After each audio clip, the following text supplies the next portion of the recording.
Hello viewers, I'm Shivani. Welcome to my channel. Today's lesson is about future perfect continuous tense. It's also known as the future perfect progressive tense. Now, you see, we have come to the last of the 12 tenses. Wow, that's great, isn't it?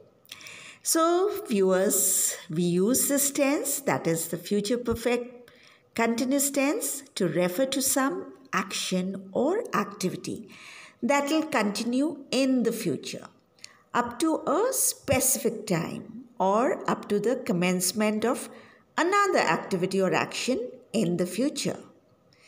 The activity may have started in the past, present, or it may start in the future and will continue for a length of time in the future and end at a certain point of time in the future or will continue till another activity begins.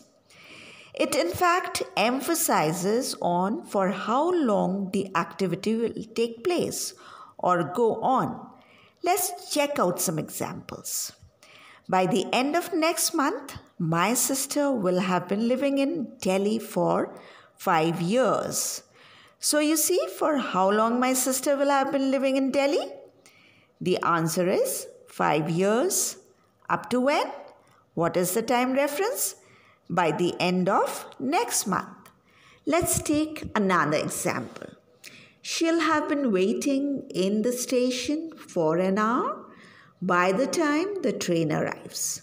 So you see the first activity. She'll have been waiting in the station for an hour is expressed in the future perfect continuous tense. Whereas the second activity, by the time the train arrives, is expressed in the simple present tense or present simple tense. Right? Now let's look at the structure.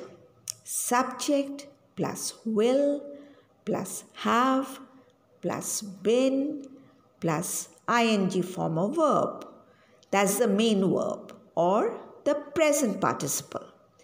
Subject can be singular or plural, but it's always followed by will plus have, not has or had. Remember that. Will plus have. Has or had are never used.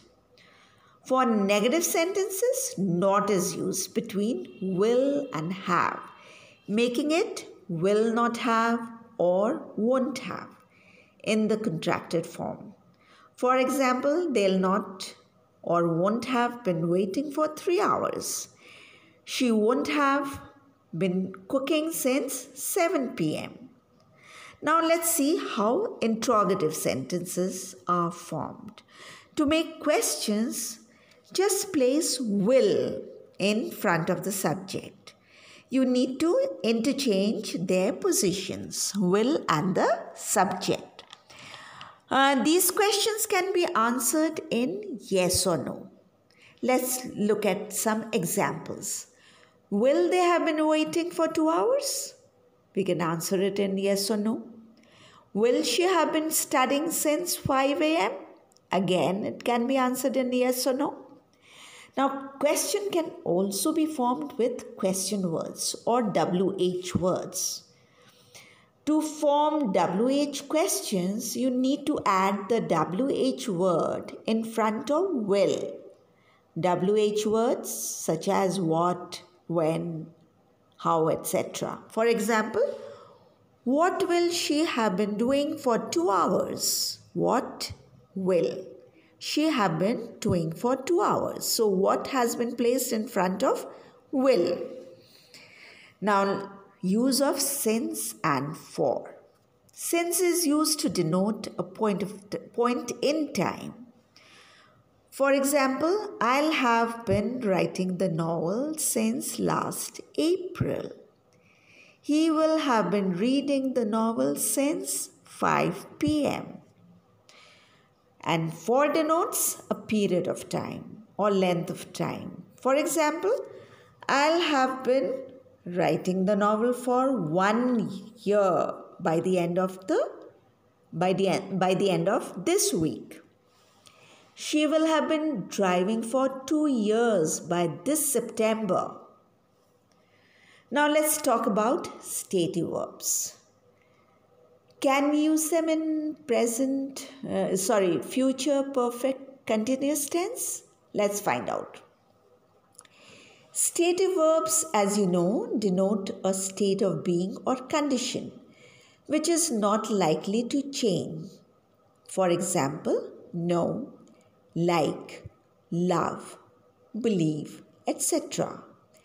They are not action verbs or dynamic verbs such as run, walk, talk, cook, write, etc. Stative verbs are normally not used in the continuous forms. Therefore, they are not used in the future perfect continuous tense either.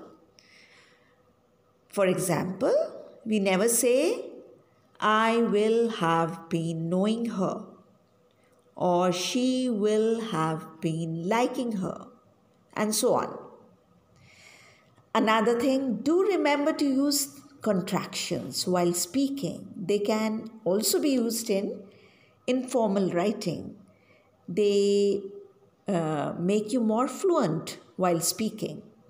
Some examples are she'll, I'll, he won't, they won't, I won't, etc. So that's all for today. Keep practicing, share and like my video, send your comments. See you soon. Bye.